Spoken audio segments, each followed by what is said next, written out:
Habang ang iba ay nagbibiruan para sa April Fools, meron po tayong isang seryosong problema. Yan, isang seryosong problema ang kinakaharap ng maraming Pinoy traders, kung saan ay hindi na mabuksan ang Bybit. Marami po sa atin, gaya po ni Kakripto dito, ang nagtatanong kung may pag-asa pa bang mabuksan ang kanyang account.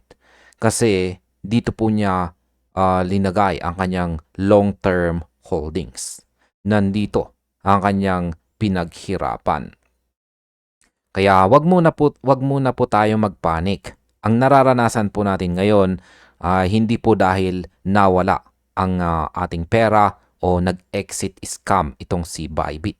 Ito po ay bunga ng formal na blocking ng Securities and Exchange Commission dito po sa Pilipinas at ang National Telecommunications Commission or NTC sa ating bansa.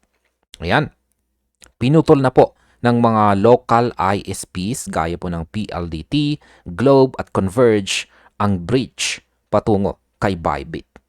Pero ang tanong na may pag-asa pa ba? Ang sagot ay isang malaking oo. May pag-asa pa. Kaya sa video na ito ay pag-uusapan po natin ang bawat detalye kung bakit safe ang ating assets at kung paano po natin ito muling makukuha. Ayan, simulan po natin sa kung bakit hindi po natin mabuksan ang ating account. Ayan. Simulan po natin dito. Why can't you open your account? Ayan. Linawin po muna natin ang sitwasyon para hindi po tayo lamunin ng FUD o Fear, Uncertainty, and Doubt. Nito po kasing nakarang buwan, March 2026, ay naglabas ang SEC ng pinal na utos na i-block ang mga unregistered exchanges. Kabilang po ang Bybit, OKX, at iba pa. Ang blocking na ito ay nangyayari po sa DNS level.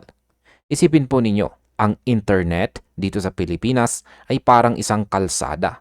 Ang ginawa ng gobyerno ay naglagay po sila ng roadblock o harang sa kalsadang pupunta sa Bybit HQ. Ayan. Sa tingin ko, ang hakbang na ito ng SEC ay bahagi ng kanilang mas malawak na kampanya para protektahan ang mga investors. Pero aminin po natin, napakahirap nito para sa mga traders na may long-term positions. Kaya tignan po natin ang daily chart ni XRP. Kung saan ay siya po ngayon ay naglalaro sa presyong 1.3449. Sabihin na lamang po natin na 1.34. Ayan. Makikita po natin ang hirap ng timing. Ang ating Hallsworth indicator dito ay kasalukuyang kulay red at siya po ay nagka-curve pababa. Ibig pong sabihin yan ay habang hindi po natin mabuksan ang ating account, ang market ay nasa bearish momentum. Napakahirap po na bulag tayo sa ating portfolio habang ang mga indicators ay nagsasabing bumabagsak ang presyo. Ayan, nasa malapit lamang po tayo, nasa ibabaw po tayo ng major support dito na 1.3211.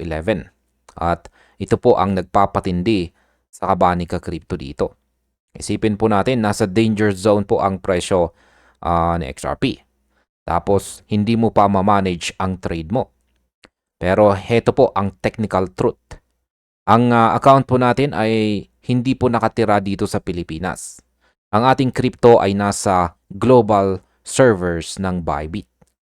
Ang roadblock ay nasa Pilipinas lamang. Ibig sabihin, ang ating long-term holdings ay ligtas at buo pa rin. Kailangan lang nating humanap ng ibang kalsada para makarating doon. Yan, ang ating Hallsworth indicator dito na red, kulay red, ay warning po sa chart. Pero ang block message sa ating browser ay isa lamang pong local signal error. Ayan, pag-usapan naman po natin kung ang tungkol sa pag-asa sa gitna ng blocking. Yan, meron pong ang bypass po dyan ay sa pamamagitan ng VPN at saka DNS. Ayan. The hope amidst blocking, VPN, and DNS bypass. Ayan. Gaya ng sinabi ko ay may pag-asa pa. Ayan, dahil ang blocking ay nasa local level lamang. Maraming paraan para makalusot. Ang pinakasimpleng paraan na ginagamit po ng marami ay ang paggamit ng VPN or Virtual Private Network. Sa pamamagitan ng VPN, pinapalabas natin ang ating internet connection na galing ito sa ibang bansa, gaya ng Singapore o Japan, kung saan ay hindi po nakablock si Bybit. Ayan. Kaya habang ginagawa po natin ang bypass na ito, kailangan na rin nating bantayan ang momentum ng market. Ayan. Tignan po natin.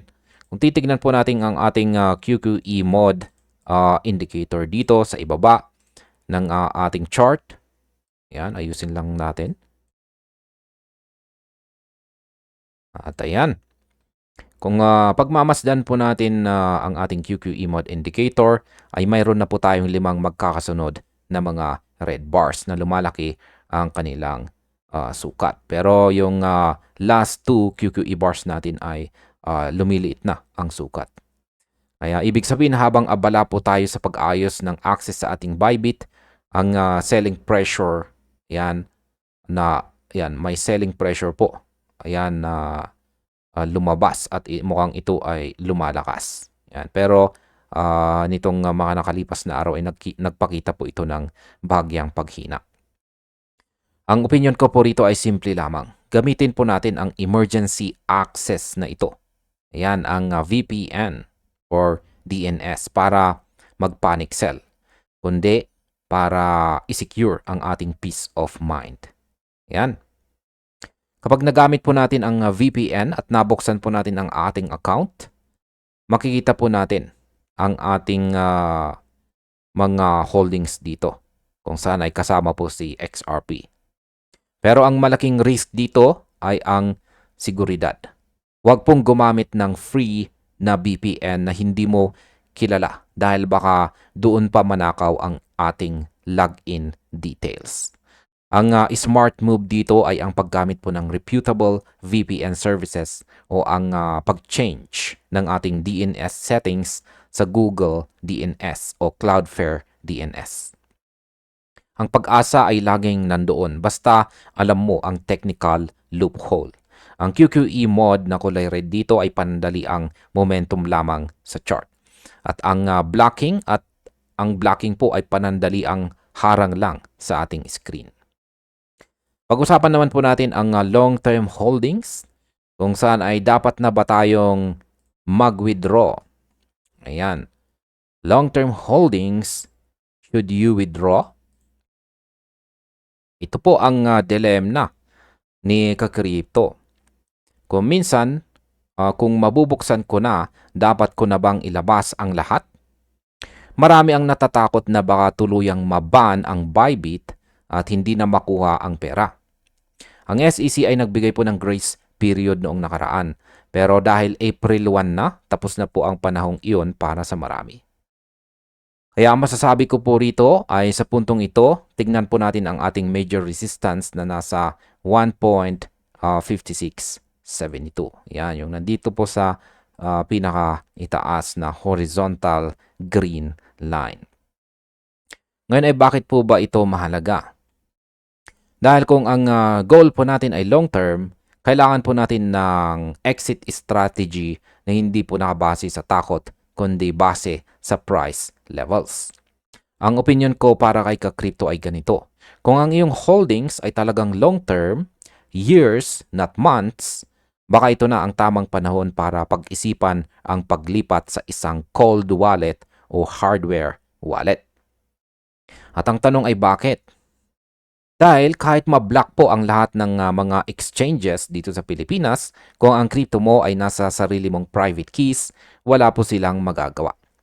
Sa ating chart, ang ating Hallshot indicator dito na kulay red na naka-curve pababa ay nagsasabing baka bumaba pa ang presyo. Kung ang crypto mo ay nasa exchange na naka-block, mas lalo kang kakabahan habang nakikita mo ang red curve dito.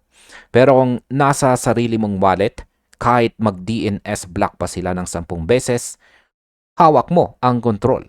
Ang pag-asa ay hindi lang sa pagbubukas ng Bybit account, uh, pagbubukas mo ng Bybit account, kundi sa paglilipat sa isang lugar na hindi na maabot ng anumang regulatory block. Ang 1.5672 na resistance natin dito ay malayo pa. Kaya may oras ka pa para mag-isip at magplano ng iyong great migration o paglilipat. Pag-usapan naman po natin ang silent accumulation habang may blocking. Ayan, the silent accumulation during the block. Nalaman natin na sa nakalipas na balita ay merong $35 million na binili ang mga institution sa loob lang ng isang oras. Nakakamangha, di po ba? Habang ang mga retail traders dito sa Pilipinas ay abala sa pakikipaglaban sa DNS blocks at pag-aalala kung mabubuksan pa ang kanilang account, ang smart money ay abala sa pag-iipon sa presyong 1.31 to 1.34. Ito po ang masakit na katotohanan. Ang blocking ay madalas na tumatama sa mga retail traders na walang sapat na technical knowledge. Habang hindi mo mabuksan ang Bybit account mo, baka ito na pala ang major buying opportunity na sinasabi ng mga experts. Kung titignan po natin ang ating major support sa 1.3211 dito. Ayan. Ayan po. Ayan, malapit po tayo dito sa ating major support dito. At sa technical analysis, ito po ay tinatawag na retesting the breakdown. Kaya masasabi ko po rito, ang pag-asa ay hindi lang sa pagbawi ng account, kundi sa pananatiling updated sa market. Kung mabuksan mo ang account mo gamit ang VPN, makikita mo na ang mga institution ay hindi po natatakot sa red bars ng QQE mode. Ngayon ay bakit tayo matatakot? Ang 5 days consecutive red bars, yan, or ang mga magkakasunod na mga QQE bars natin dito, ay momentum lamang. Pero ang value po ng XRP ay nananatili. Kaya kung ikaw po ay isang long-term holder, ang blocking na ito ay isang test of patience. Ang pag-asa ay nasa disiplina. Kaya wag po nating hayaang ang temporary network block ay maging dahilan ng ating permanent financial loss.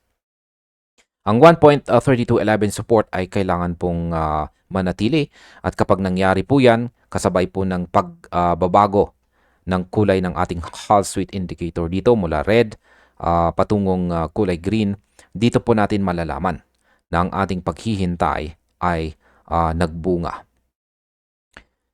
Yan, pag-usapan naman po natin ang step-by-step emergency checklist dito. Ayan, may steps po tayo hanggang step 5 or 5 mga hakbang. Ayan, para kay ka-crypto at sa lahat ng mga nakakaranas ng ganitong problema, narito po ang dapat po natin gawin. Una ay subukan po natin ang ating mobile data laban sa home Wi-Fi.